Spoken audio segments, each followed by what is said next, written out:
Dear viewers, students, teachers, your e-learning partner VIP Studios has for today relocated to the Serenity of Sunshine School, Nairobi, where we shall do the analysis of Blossoms of the Savannah, a KCSE set book written by Henry Ole Kulet. With me here are my able colleagues, our producer, David Karuiru. Welcome viewers. Mr. Wafula, a teacher of English and Literature in Sunshine School. Welcome viewers. My two students, Alawi Mohammed. Welcome viewers. And on my far left is Elijah Nyarangi. Welcome viewers. We welcome you to a discussion of this text, Blossoms of the Savannah. Join us as we embark on this journey together. The text, Blossoms of the Savannah, is a text set in Kenya, set in a traditional Ma society, the Maasai of Kenya, by one Henry Ole Kulet.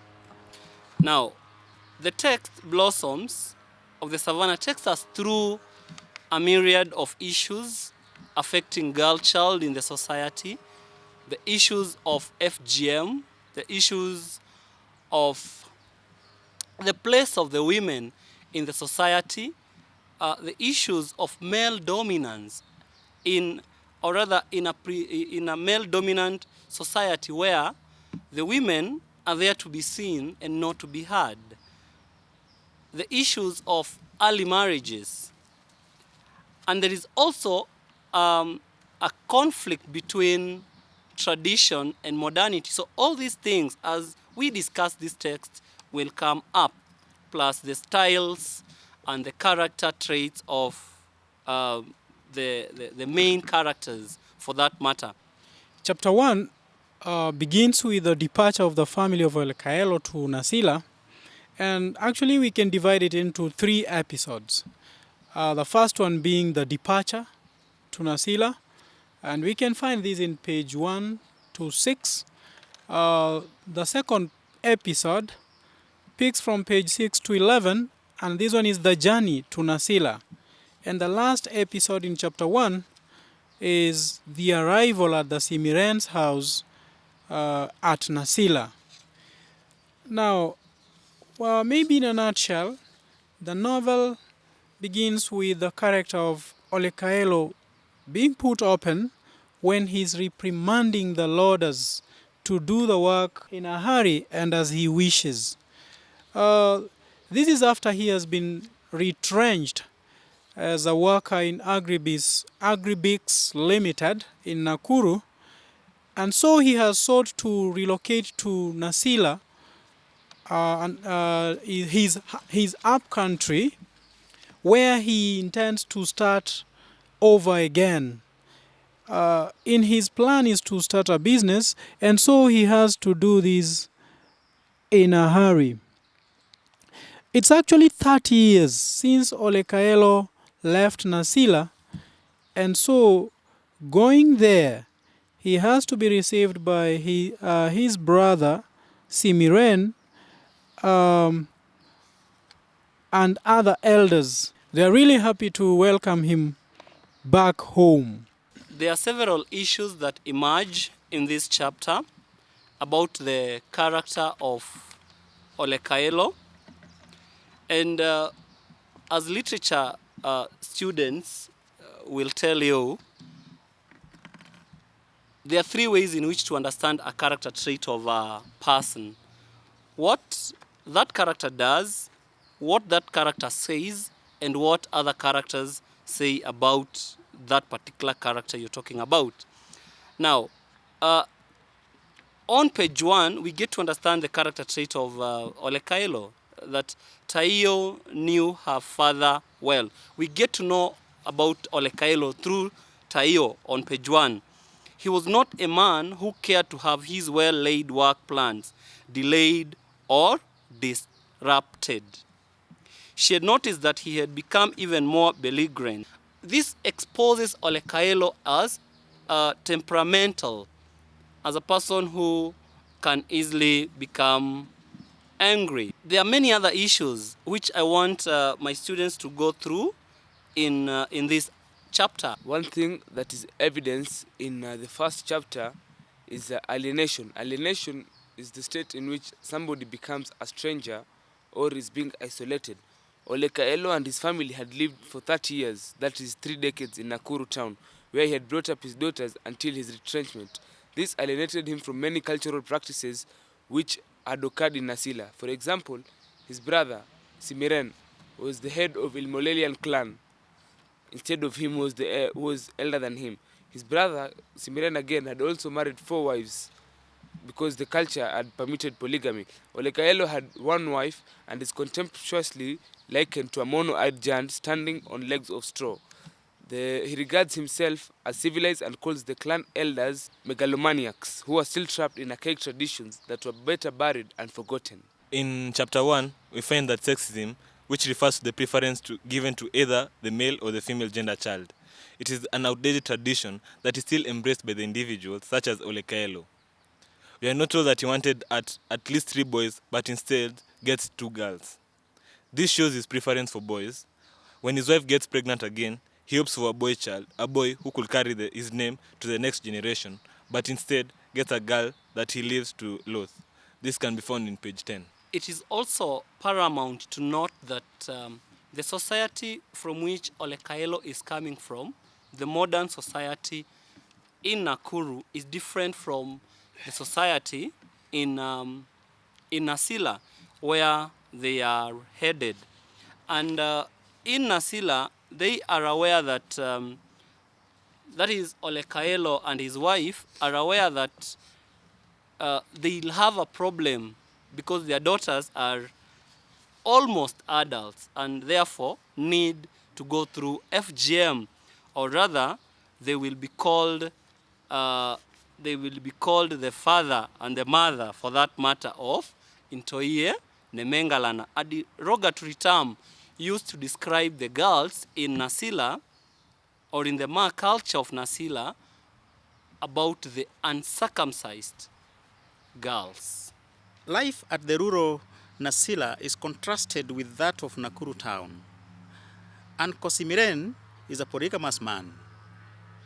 He has 4 wives and 16 children. Each of these wives has a house. The girls are introduced to the 16 cousins by their senior-most aunt and the eldest wife. The children are aged between 3 and 16 years, and out of the 4 wives, 2 aunts are pregnant. Resian and Taiyo are allowed to go walking. The girls make the observation that the 4 aunts are not happy as well, and the kids are not contented. Resian outrightly says she is not ready to be a parent and that she will first learn. They are accosted by a tall, heavy-set young man with thick, dark beard and mustache. Resian orders the man to leave Taiyo alone. According to the man, the girls are not decent, for they are uncircumcised. The girls keep the ordeal as a secret. Ole Kaelo visits Ole Supeyo, a famous cattle trader and a longtime friend who supports FGM. Ironically, even though a close friend, Sumpeo is malicious and anxious of Kaelo, especially when he learns of his great business plan. He, however, wants him to be wary of Oloisudori, a business partner, and advises him to keep his daughters away from him. In this chapter, I've captured 2 things to mention. One is the agreeable nature of Ole Kaelo. The moment he gets back to Nasila, he connects very fast with Ole Supeo, his longtime friend, and Oloisudori, who is to help him put up a business. Concerning Oloisudori, there's a warning that is issued that daughters of Ole Kaelo should be kept away from him, and that doing business with him is as well dangerous. And this points to his character. So we can talk of maybe Oloisudori being immoral and thereby advancing the theme of immorality. The young girls are accosted by a young man who is said to be tall and with heavy set eyes. And this young man does that on account of them being Intoie Nemenga Lana, that is uncircumcised. So this again points to the theme of culture, FGM, and the place which women take in the society. I want to talk about Resian. Resian, in this chapter, comes out as independent-minded girl.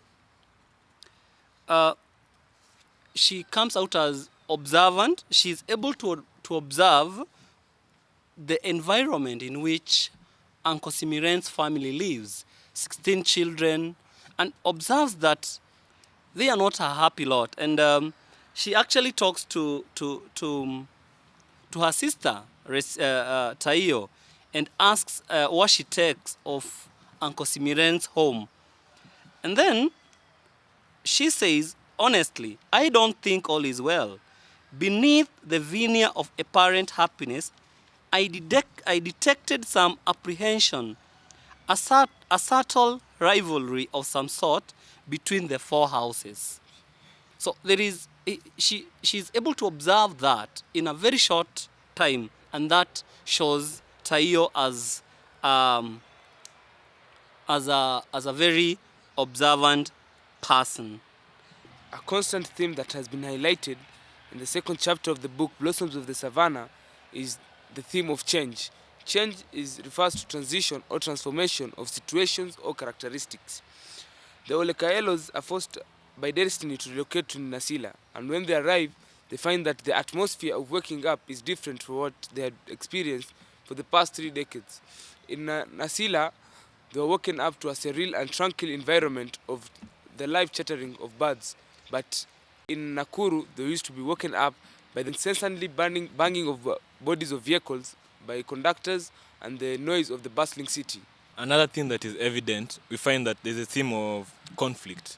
From the chapter 2, we find that the Emakerere, who's known as the Minik, is in conflict with Ole Supeyo once in a while, which is a flashback. Ole Cairo ushers his family into the newly constructed house. Ole Cairos are erected by the new house. In a flashback, Mama Milanoi remembers how she was married by Cairo while she was 18 and Cairo 24 years old.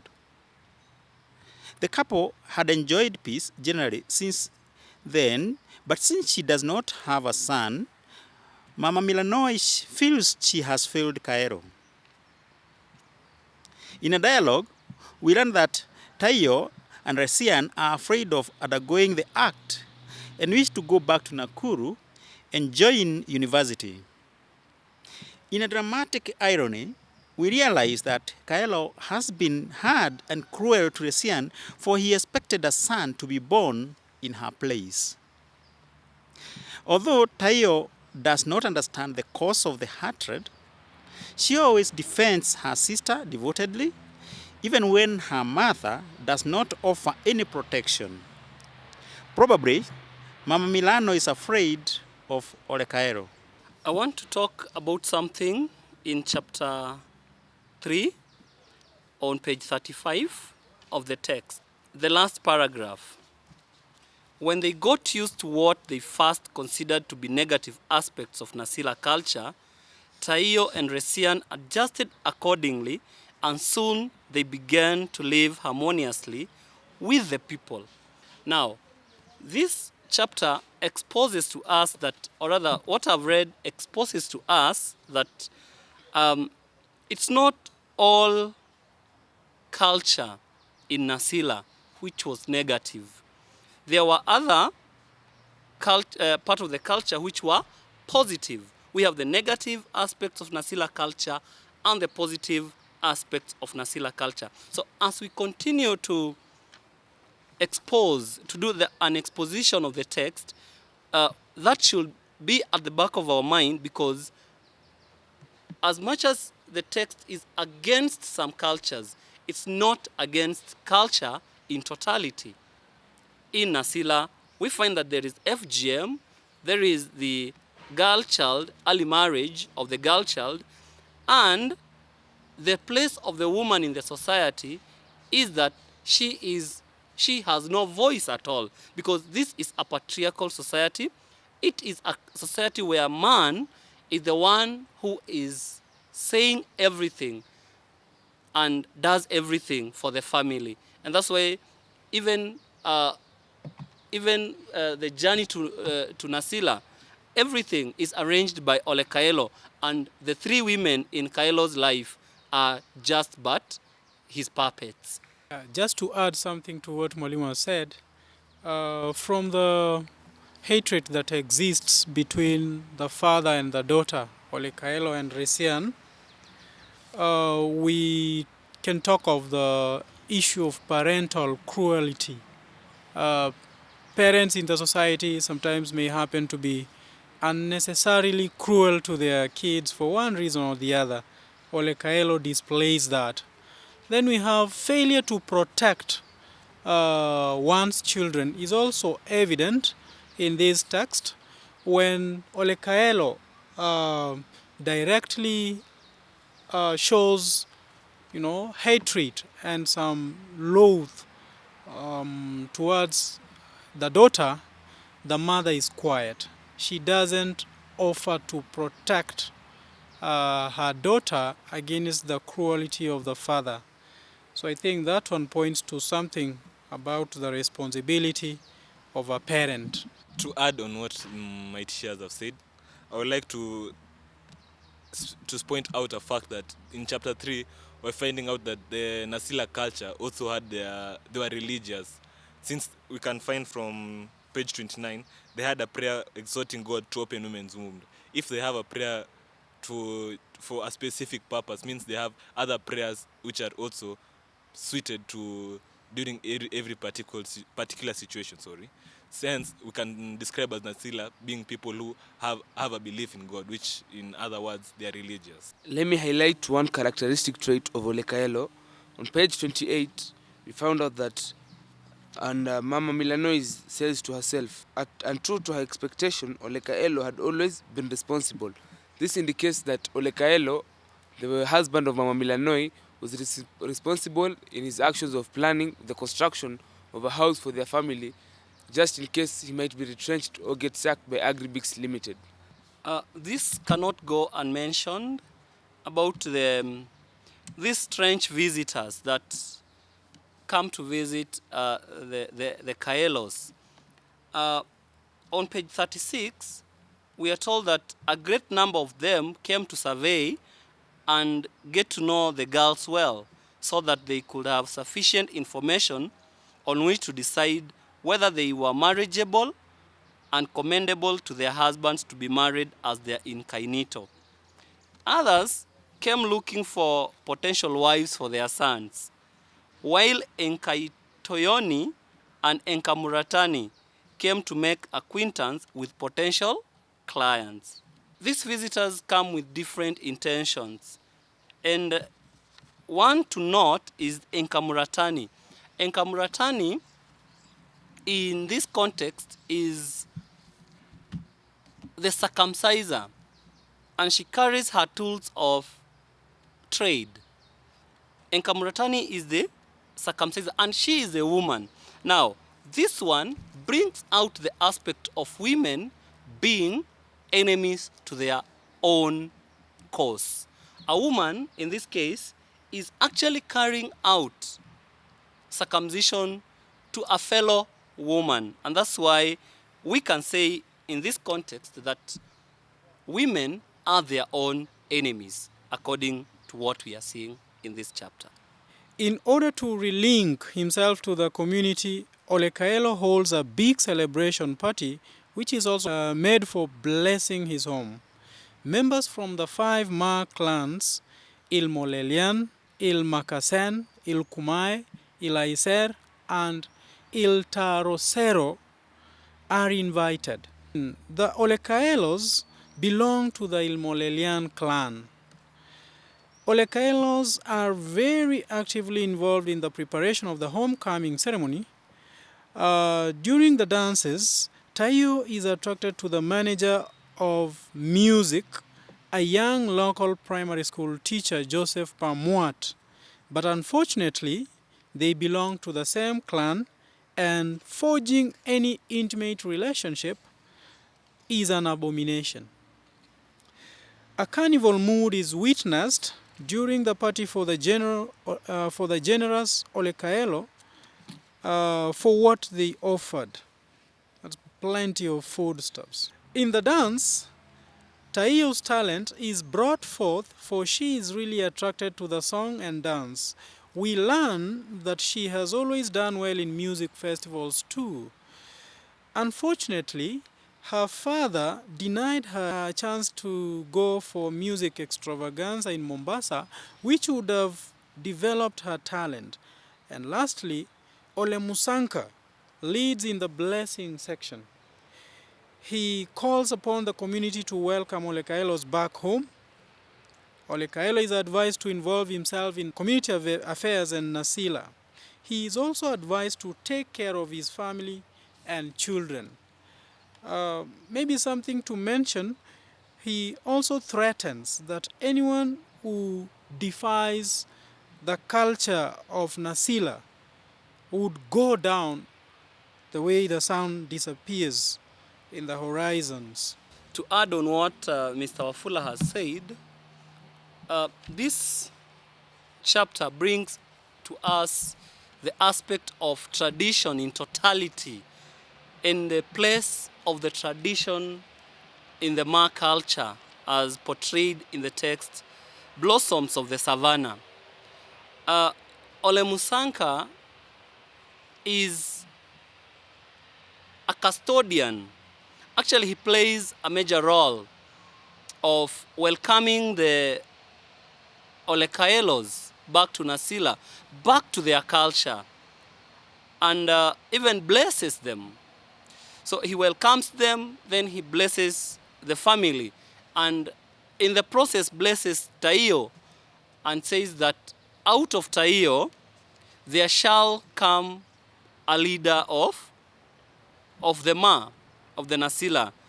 Taiyo serves Ole Musanka a special dish, and he hasn't forgotten about it and goes ahead and blesses her and saying that from her womb there shall come a leader of the Ma, or rather the leader of the Nasila. So that brings out the character of Taiyo as kind, caring, and kind-hearted for that matter. So this family of Olekaelos, they have been welcomed back to Nasila. They have been welcomed back to the culture of the Ma. And of course, we'll find that along the line, they will find the savannah. They will find the challenges. As they blossom, they shall find the savannah. And we shall get to that as we proceed with the text. In this chapter, we get to see that during the homecoming ceremony, there was some singing and dancing organized by school children.